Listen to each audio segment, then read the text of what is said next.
Hello, everyone, and welcome back. It's me, your professor.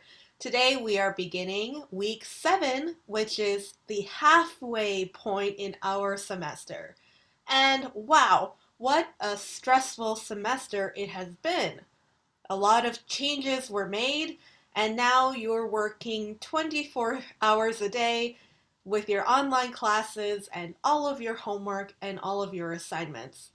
I'm sure right now you're ready to take a nice long break, right? So, that is today's topic in our lecture. We're going to talk about stress, different kinds of stress, how we can manage our stress, and different ways that employers can help manage stress for their employees. So let's take a look at different kinds of stress and talk about how you feel in your current situation. Okay, so look at this girl. She probably looks like how you feel right now. So many things to do, so little time, and she just feels overwhelmed. Well, a lot of the stress that we feel as a student is very similar to how we feel stressed in a work environment. Let's look at the different reasons why people get stressed about work. We can see some pictures here, and I'm sure you can guess what each one is about. In the first picture, we have a really horrible boss, someone who's too strict or too mean or maybe is too disorganized. For you as a student, this might be the same as a really horrible professor. They don't give you what you need to do a good job. Next, horrible colleagues, coworkers who gossip or who don't do their part in group work can always make your life difficult. Next, too much work. Too much work from too many different places and not enough time. Next, long working hours. Students definitely feel this kind of stress. You have to do homework and assignments and study all day and all night and on the weekend and during your holidays, and it's just too much. When does it end? Next, we have a really messy work environment. Our physical surroundings can really change our mental health. And if you work somewhere really messy or very full of people, it can give you a lot of stress. Next, we have a long commute. If you need to travel very far and get stuck in traffic, that can be really stressful. Luckily, because we're online, there is almost no commute at all, just from your bed to your desk, which is pretty nice. And maybe if you work in retail, you have to deal with horrible customers because customers can be so rude and so demanding, and oftentimes management doesn't want to help you. Or maybe there's another kind of stress in your life. Now look at all of these different kinds of stress and ask yourself, which things can you control? Hmm. Okay. Now, while you think about that, let's ask ourselves another question. So, take out your notebook and do a little self reflection. What coping strategies do you use when you feel stressed? A coping strategy is a technique that we use to deal with a problem. So, for example, maybe you listen to some calming music, you go for a walk for 30 minutes, or maybe you decided to give yourself a break and structure your time very clearly. There are many different ways to deal with stress. In your notebook, take a moment to write a sentence. When I feel really stressed,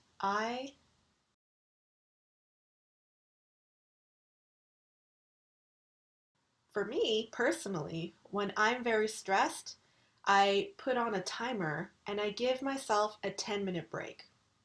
During that 10-minute break, I can do something different. like read a book or draw a picture, or sometimes I watch a video of people hiking and I just pretend that I'm hiking in nature and it's very relaxing.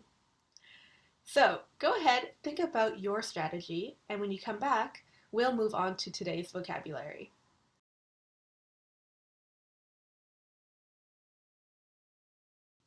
Welcome back. Hopefully you had some really good ideas to deal with stress. Now, for today's lesson, we're going to learn some verbs that we use to describe stressful situations. If you look in your textbook, you'll see a box of many different verbs. When you have a verb that ends in ing and we use it as a noun, we call this a gerund. So, for example, shopping, traveling, skiing. This is the name of an activity or something that you do. So, we're going to see some sentences with a fill in the blank, and we must match the gerund with the situation to describe the stressful situation. The first example is already given to you in your textbook. Number 1, going to the dentist. Number 2, in a long queue. Queue is the British word for a line. So for example, if you want to pay in a store, you in a long line. Number 3, stuck in a traffic jam. 4, a parking space. 5, with your partner or family. 6, house. 7, an interview. 8, a speech. 9, by air. And 10, an exam or test. Okay, so match those verbs and make a list of stressful situations. When you come back, we'll check your answers.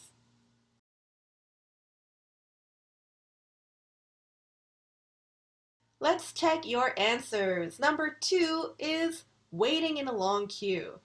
3, being stuck in a traffic jam. 4, finding a parking space. 5, shopping with your partner or family. 6, moving house. This means moving into a new house. 7, having an interview. 9, traveling by air. 8, giving a speech.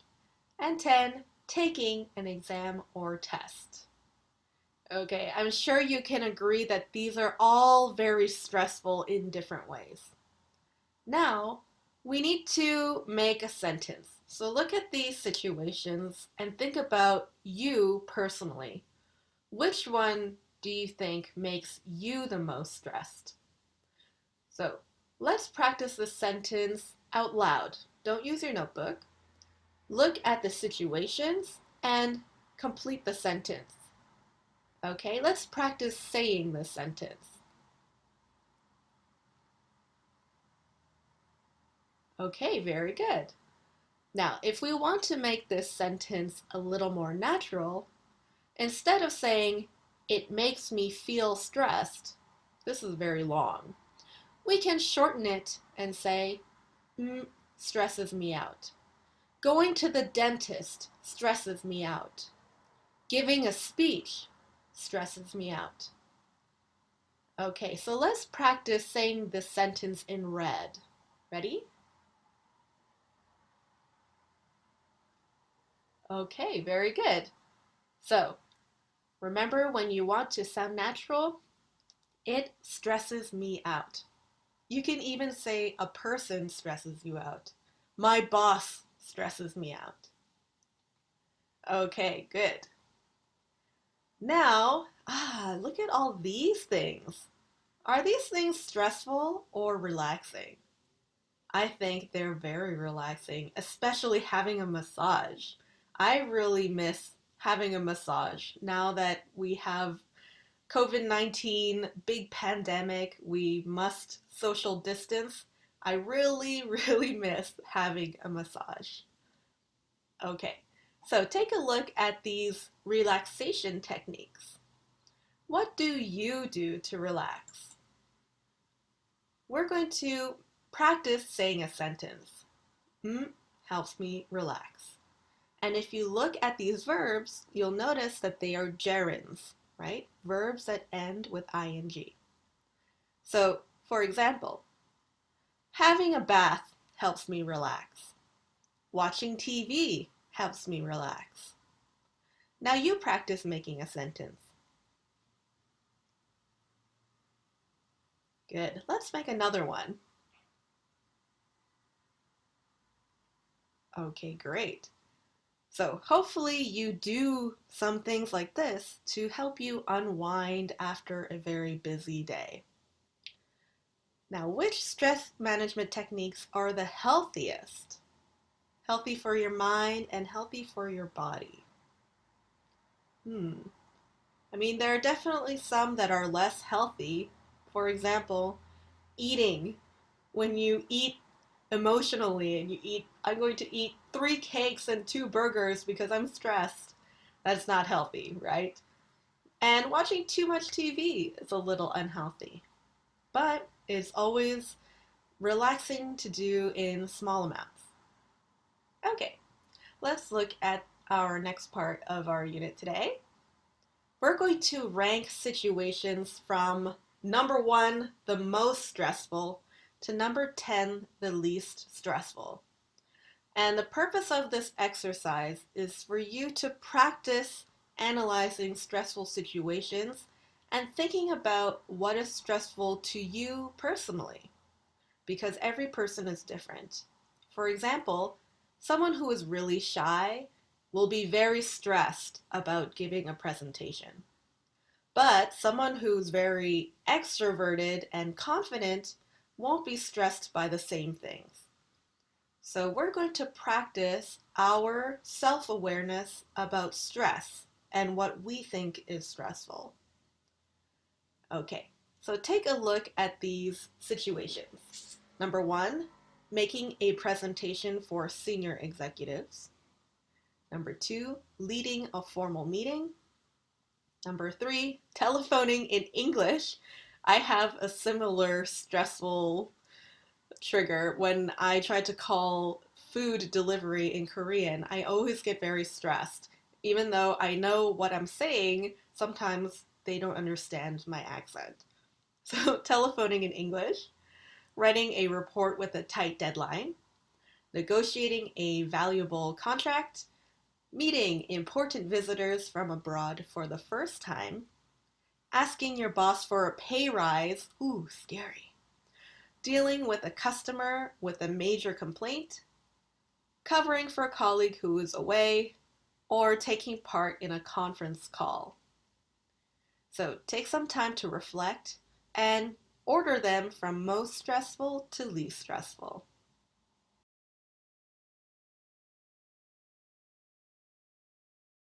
Now that you've decided which situations are the most stressful for you, I'd like you to share your answers with the class. This is just for fun, and you don't need to do it for participation points. If you go on YSCEC, you'll see a poll, the Stressful Work Situations poll. Simply log into the poll and select the answer that you thought was the number 1 most stressful situation. Then you can see other students' answers and compare what your stresses and their stresses are like. You might be surprised to find that different students had completely different answers. Or maybe you had some answers in common. Okay, now let's look at this week's vocabulary. All of our vocabulary this week is related to our work life and different things that contribute to our work-life stress. Let's look at the words and repeat after me. Number 1, lifestyle. Number 2, workaholic. Number 3, workload. Number 4, deadline. Number 5, flexi time. Number 6, work-life balance. Number 7, quality of life. Number 8, work environment. Okay, So, what we're going to do today is read the definitions of the words, and then we're going to match the vocabulary with the definitions. When you finish, we'll check your answers.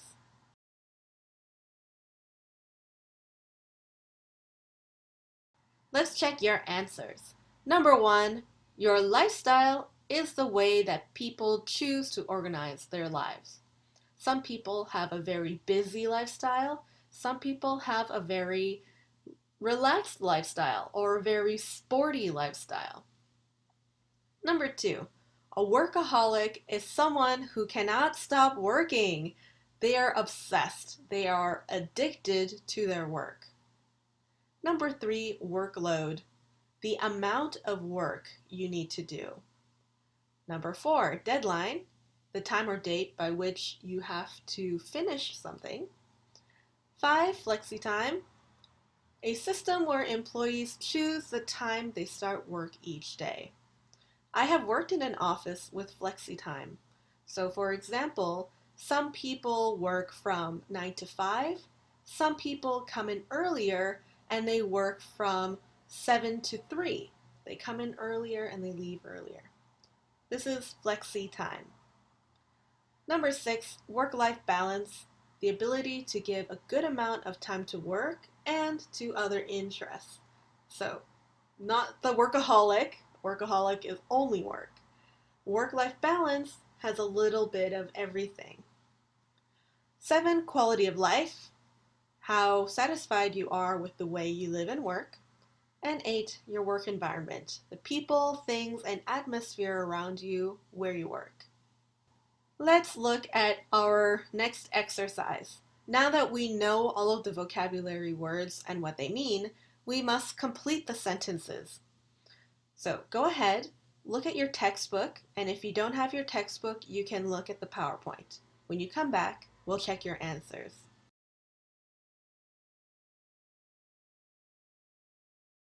Let's check your answers. Number 1, I worked until 11 o'clock at night to meet the deadline for presenting the report. Number 2, I work 6 days a week and never have a holiday. My girlfriend says I'm a workaholic. Number 3, Carl has a heavy workload at the moment because several colleagues are off sick. Number 4, she gave up a highly paid job to run a meditation group in India. She's completely changed her lifestyle. Number 5, a flex time system can help to reduce stress levels of employees by giving them more control over their working hours. Number 6, if you have children, working from home may improve your work-life balance. Number 7, many people argue that technology has greatly improved our quality of life and the way we feel about work.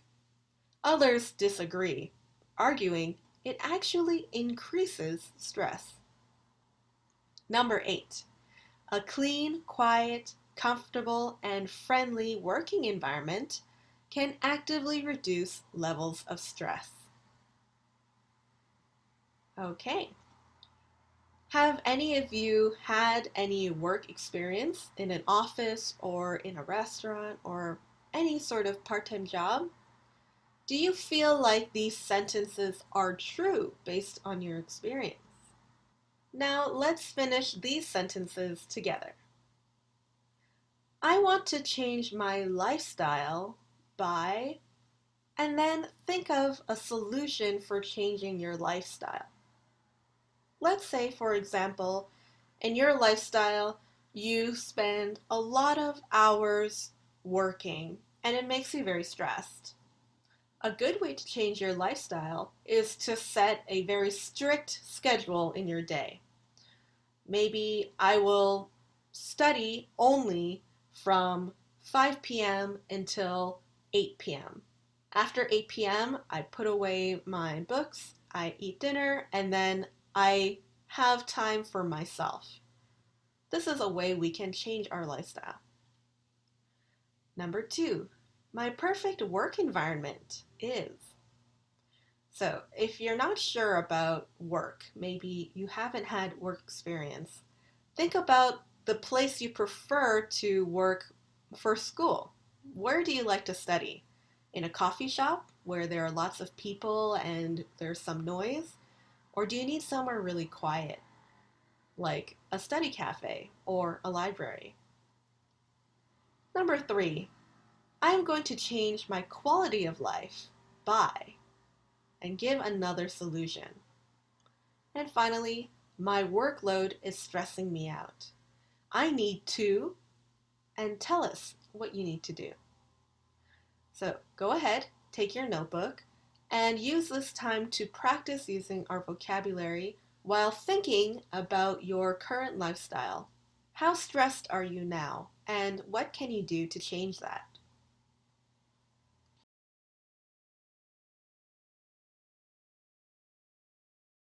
Next, we're going to take a look at some jobs. These jobs are all over the spectrum. Some careers are in business, some careers are in retail, or even firefighting. And we're going to think about each of these jobs. Which one do you think is the most stressful? And we're going to rate them from 10, very stressful, to 0, not stressful. So let's take a look at these jobs. Advertising executive, architect, banker, diplomat, hairdresser, firefighter, and sales assistant. So, very different categories of jobs, but they all have their own types of stress. When you come back, we're going to compare your answers to the Stress League.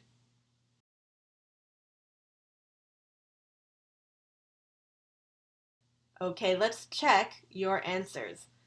Maybe you thought that a job like being a firefighter must be really stressful because you could die at any moment. Or maybe being a diplomat is stressful because the stakes are so high. Well, let's take a look at the Stress League and find out where these jobs really land on the scale. If you don't have a textbook, you can take a look at the Stress League here on the PowerPoint. So the Stress League gives a score to each job out of 10. 10 is the most stressful and 0 is the least stressful. So we can see that the number one job on the Stress League for stress is minor with 8.3. So we have some blank spaces for the jobs that we just looked at. These ones here. So let's put them in our Stress League. Well, after airline pilot, the next most stressful job is ad executive, then firefighter, sales assistant, diplomat, hairdresser, architect, and banker. So, was this what you expected, or was it a bit of a surprise? I was very surprised that firefighter was so low because I thought that it's such a dangerous situation. But we always need to consider people's personality and the different types of situations that each job might create. Now, think about the job that you want, or maybe the job that you have right now. Is your job included on the Stress League? If not, where would you put it? So, for example, I am a teacher, and the teacher is here, 6.2. So, yeah, I think that's pretty fair. There are a lot of things you need to manage and keep up with, lots of correcting and other work to do, preparation. So, think about your job or your dream job. How stressful is it really going to be? Okay, now we're going to look at today's listening part. In this audio track, we're going to hear someone talking about how to deal with stress. Remember, you can listen to the audio on YouTube. So, listen to the first part. You're going to hear the words of Jessica Calling, who is a director of marketing at ViLife, a consultancy that advises businesses on health at work. Listen to the first part and answer these questions. Number 1. What 3 examples are given of things that make people feel under pressure at work? Number 2. What is resilience to stress? When you come back, we'll check your answers.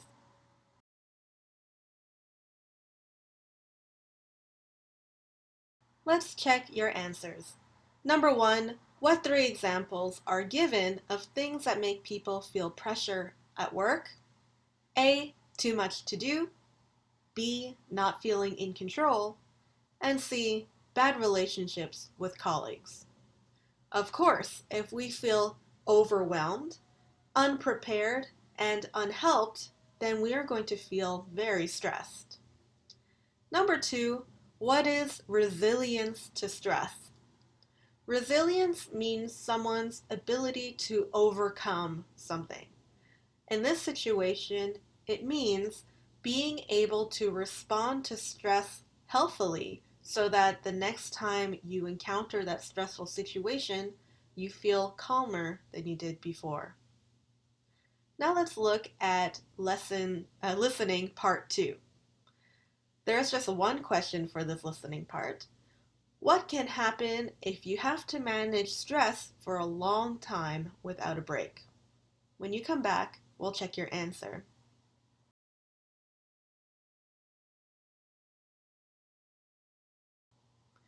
Let's check your answer.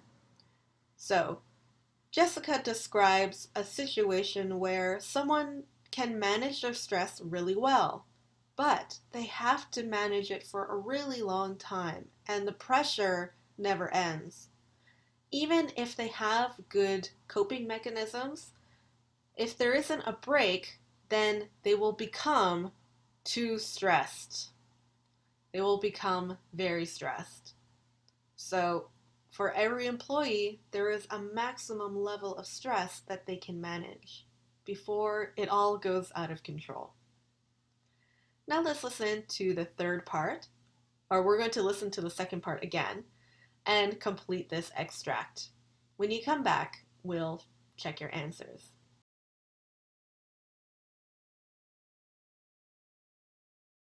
Let's check your answers. It's difficult to say really what's a normal level of stress. The problem with that is that what one person finds really motivating and it excites them to do their job well, somebody else might find really, really stressful. What we do see is that actually a high level of continued pressure can actually sometimes spill over into feelings of stress. Now let's listen to the third part. What 2 examples are given of companies being flexible and how they expect staff to work? When you come back, we'll check your answers.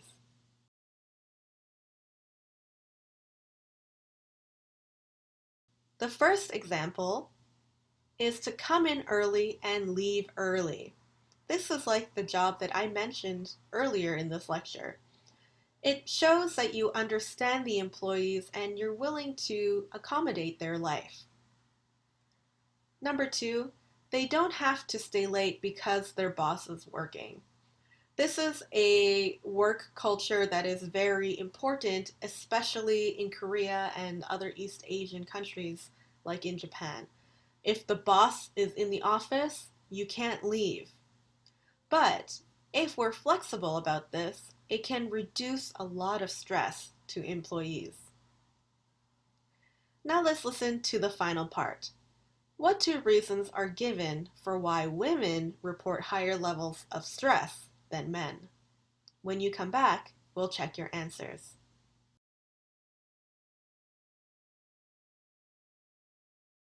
Let's check your answers. Reason number 1 is they feel more responsibility and sources of pressure. And number 2, they're more open about their feelings and talking about their stress. Do you feel that this is true? Do you talk to your friends often about your stress? And how about in a work environment? Now, I'd like you to think about this question to yourself. What is a good work-life balance for you? Often, when we decide what career we want, we think about the title or the pay, but sometimes we forget about what we actually like doing in our day to day life. We get so focused on the job we think we should have that we forget what we actually like. So, when you think of your next job, and when you read the job ad and decide if you want to apply for this job, think about the work life balance and be realistic about it. So, for example, I know that I like to have lots of quiet time to myself. So, I don't want to work in a job that's going to take over my entire life. My personal time is really important. So, get realistic with yourself. What is your lifestyle really like? And what kind of job can accommodate that? Take a moment with yourself to reflect, and when you come back, we'll move on with our lesson.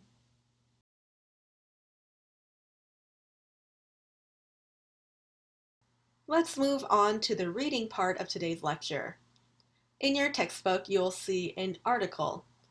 Please read this article and then rank the different countries according to the stress level that their business leaders feel. 1 being the most stress and 9 being the least stress. You can see all of the different countries listed here: Australia, China, Denmark, Finland, Greece, Mexico, Sweden, Turkey, and Vietnam. So there are a lot of countries, and they all have very different work cultures. When you come back, we'll check your answers.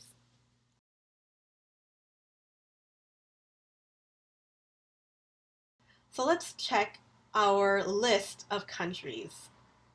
Our number one most stressful country was China. Number 2, Mexico. 3, Turkey. 4, Vietnam. 5, Greece. 6, Australia. 7, Finland. 8, Denmark. And finally, Sweden was the least stressful country. We know that some countries have more stressful work situations. But why? Why is the work culture so different? I'd like to talk to you about this example, 996. 996 is a work culture that was introduced or that is really supported by Jack Ma. You might know him from his work with Alibaba, and now he's become extremely successful. He really believes in the power of 996, working from 9 a.m. until 9 p.m., 6 days a week. This is a really intense work schedule. And according to him, we can really maximize productivity by having such long hours. Another really successful company that follows a similar model is Amazon. Amazon also is well known for its really strict work hours, and we sometimes hear stories of workers who are not allowed to take a break or who have to wear diapers while working in the warehouse. There has been a lot of negative response to this kind of work culture. Some people think that this is unfair to workers and a bit cruel. At the same time, we can see how this work model created a lot of success for these two companies. On the opposite side, we have some companies who are beginning to try 4-day weeks. So, for example, Microsoft experimented with a 4-day work week and productivity jumped by 40%. In this situation, they believed that having more rest was going to increase productivity. This is a model that's been practiced or experimented with by other companies, like Uniqlo, which also gave the option to do your work hours over 4 days, and Shake Shack, which is an American burger company, which also experimented with the 4-day work week. Which work week do you think you would prefer? And what are the benefits of each one? Do you think that these work culture differences are a matter of cultural difference from country to country? Or is it something about the ethic of the CEO and what they want to accomplish?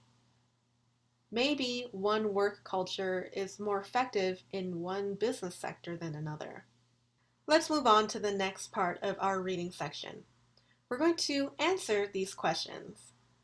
Number one, what is the difference between these groups of countries in terms of high level stress? And we have two different groups of countries. In the first group, China, Vietnam, Mexico, India, and Turkey.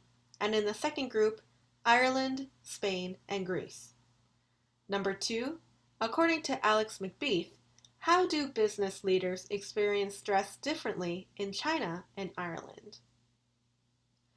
Number three, what are four major causes of workplace stress? And four, according to Alex McBeath, what three types of pressure are there? When you come back, we'll check your answers.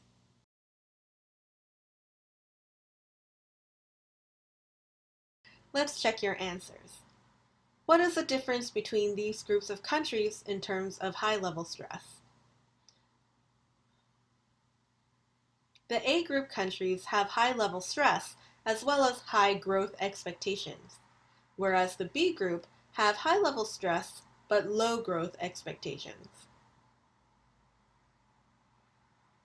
Number two, according to Alex McBeath, how do business leaders experience stress differently in China and Ireland? In China, the pressure is to keep up with the speed of expansion. And in Ireland, business owners are worried how they will keep their businesses alive. Number three, what are the four major causes of workplace stress? 1. The economic climate. 2. Pressure on cash flow. 3. Competitor activities. And 4. Heavy workload. Next question. According to Alex McBeath, what three types of pressure are there? The first is economic pressure, then business pressure, and finally, personal pressure. The countries at the top of the stress league are those where business owners take fewer holidays. So, a holiday is always very important for relieving stress. As an employee, the best way to avoid stress is to choose your job wisely. In other words, you should research your employee. They only offer you a job. In the end, it is you who decides if you will accept their job or if you think that their conditions are worthy of your work. I feel like for young people entering the workforce, this is something that gets skipped because you feel a lot of pressure to accept a good offer as soon as it's given. But don't forget that you are also shopping for a job to match your life. So always take a moment to research your employer and hold them up to your standard. So for today's participation work, we're going to combine some elements of the case study and also work on some personal skills that you can use in your work life. On YSCEC, you're going to see a link to a work review website. For your participation work, you will research some real-life companies. And by doing this, you're going to read reviews that were written by previous employees. This is kind of like reading Yelp or, online reviews by customers. But instead, these reviews are written by employees who describe their working experience working for that company. So if you look at the screenshot below, you'll see that this website is very easy to use. You can search a company name or you can search by a city or a country and then search to see what you can find. You can also just look at their regular job listings and then look at more information about each employer that pops up. But anyway, I think this is a really important skill for you to practice learning now so that in the future, when you are offered a really good job, you already know how to use these tools to make sure you get a job that works well for you. There are many different employer review websites that you can use.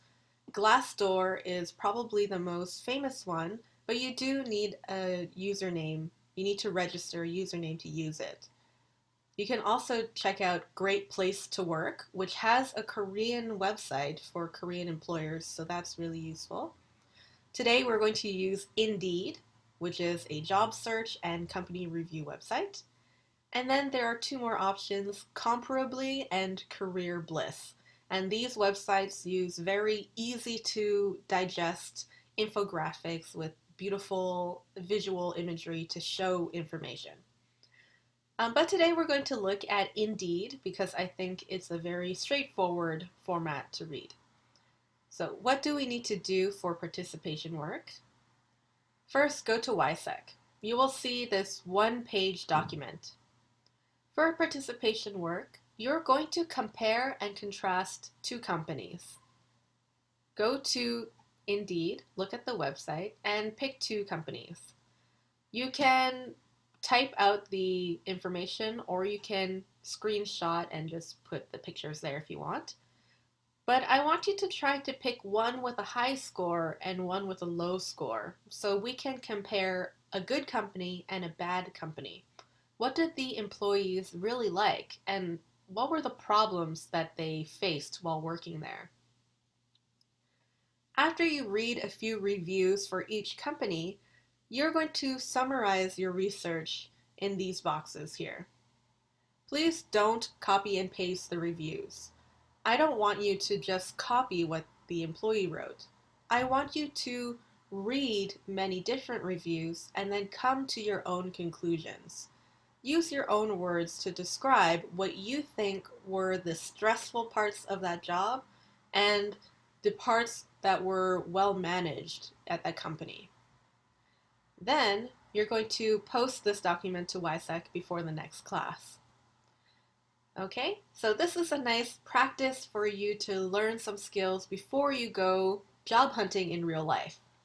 Anytime you're offered a job or you want to apply to a job, we should go through this research process and learn a little bit about their management style, communication style, workload, and other types of work-life stress that might be involved.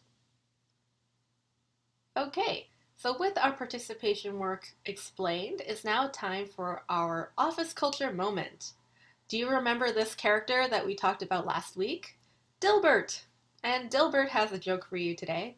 He says, "What do you call a sociopath in a cubicle?" The answer is a coworker. So maybe you've heard this word before, cubicle. Well, what is a cubicle?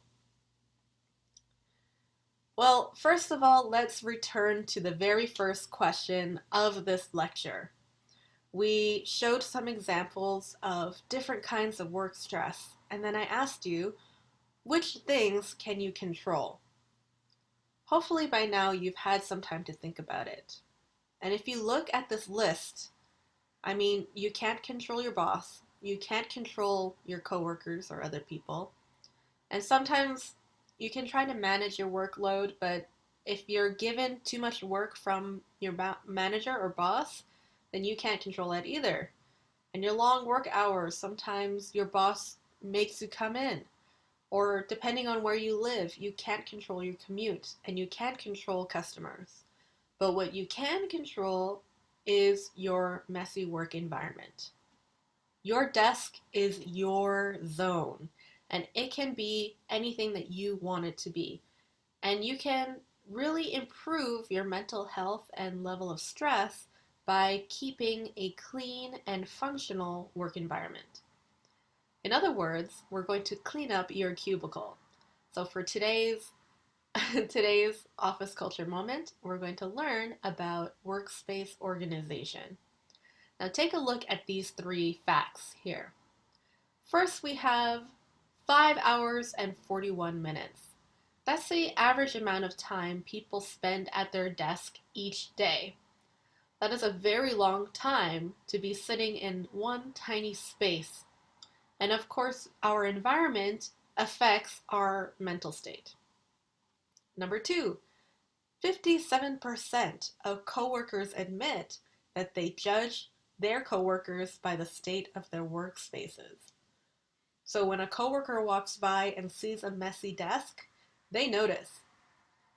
And finally, 50% of people have been appalled or disgusted by the state of a colleague's desk.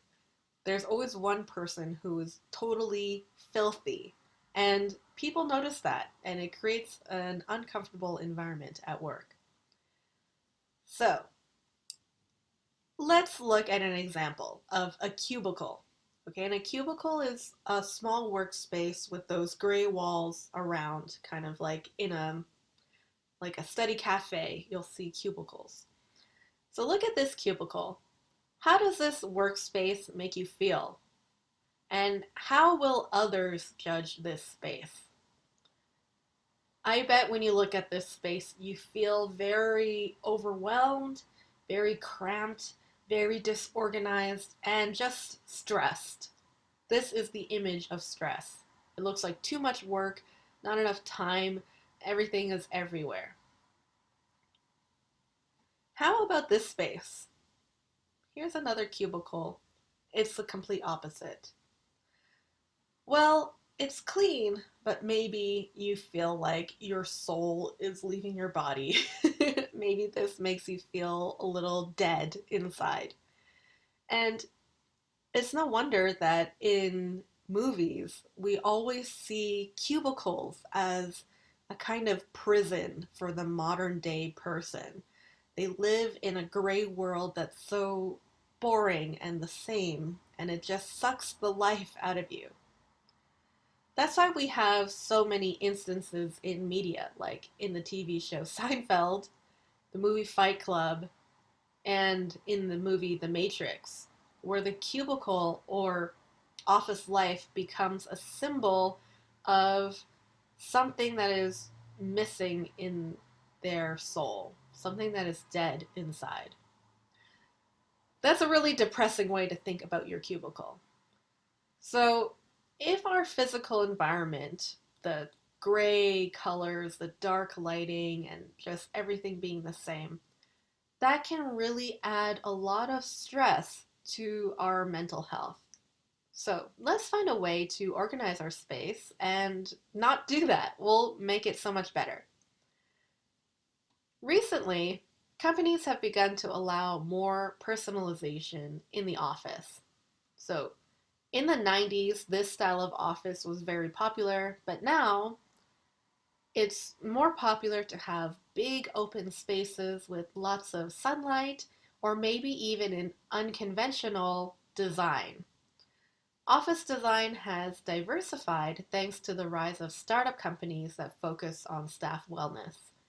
One of the most famous examples being Google, which kind of began this whole movement of having a fun, open workspace that emphasized comfort and personal well-being over efficiency.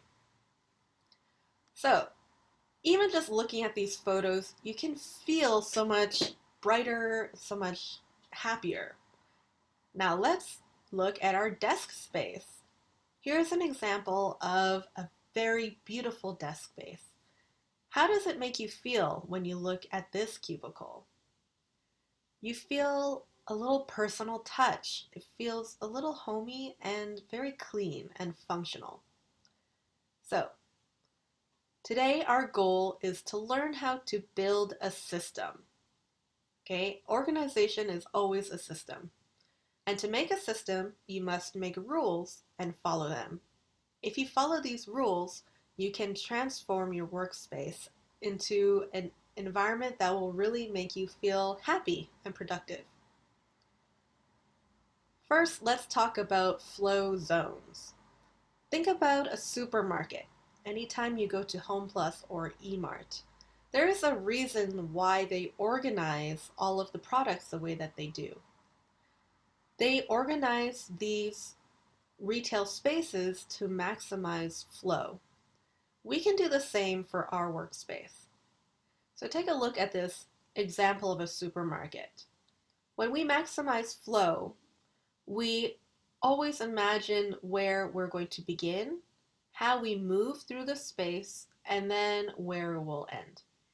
And we place all of the items according to this flow. So let's do that with our workspace.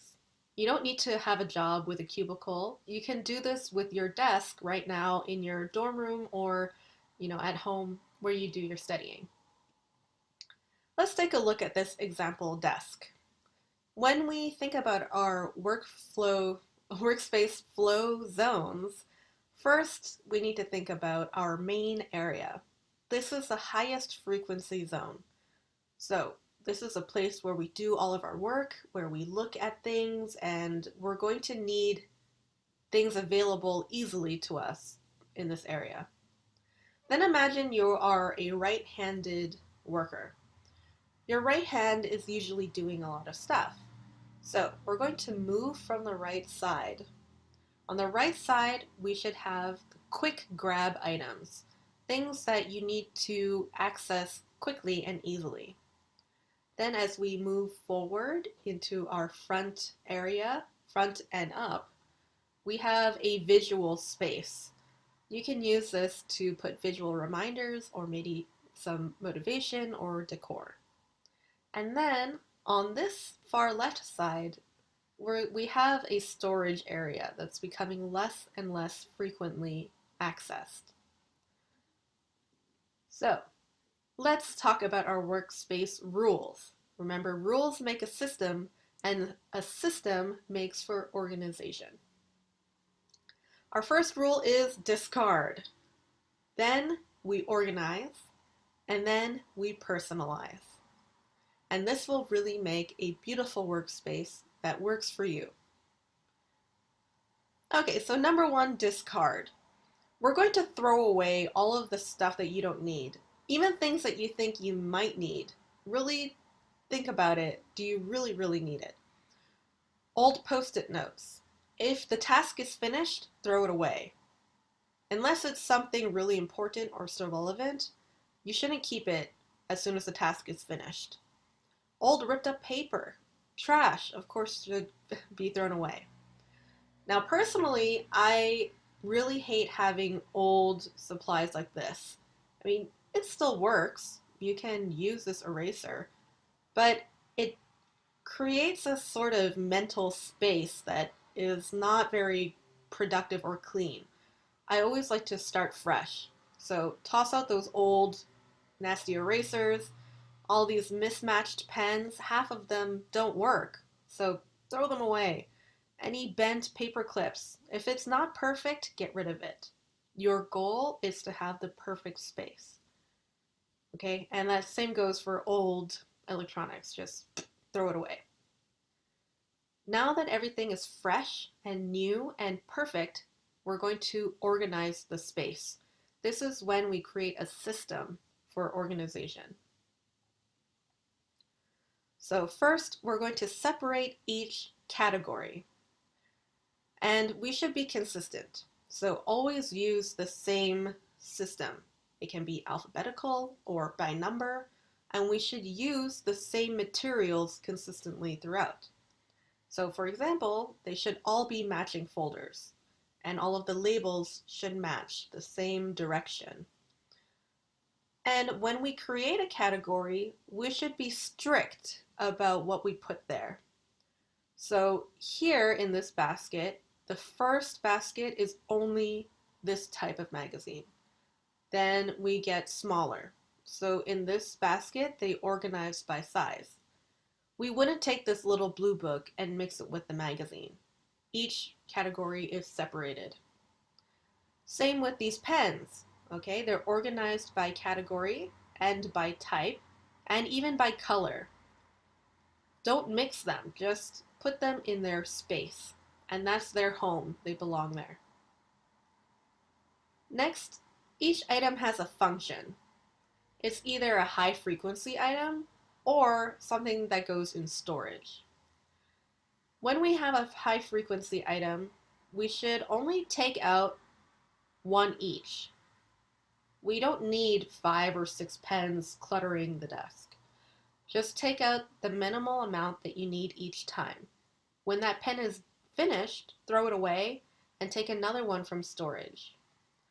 In the meantime, all of your extra materials should be organized by type and put in some kind of storage like this.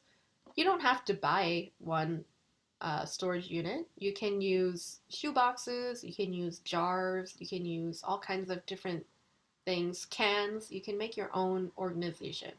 But make sure each category is separated and kept very strictly.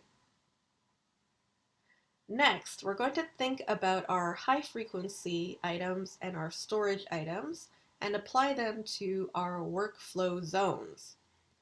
So each category has its own zone. Look at this office. This is someone's home office. We can see that our high frequency zone is here, either on the desk or on the wall, and they've put a whiteboard here. However, as you go up, we enter a zone that is less and less used. The top is never touched. So it makes sense to put our storage there. And then for our drawers, the top drawer is the most important one. This is the one we use all the time. So organize your stationery and supplies, your high frequency supplies, according to these zones. Be organized and be strict.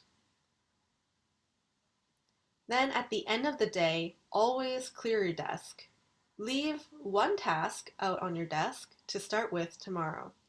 This way you set yourself up for success the next time that you sit down.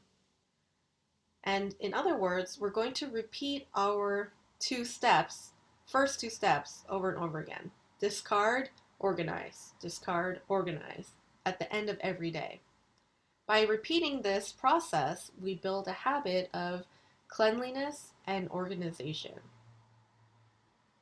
Now our final workspace rule is to personalize.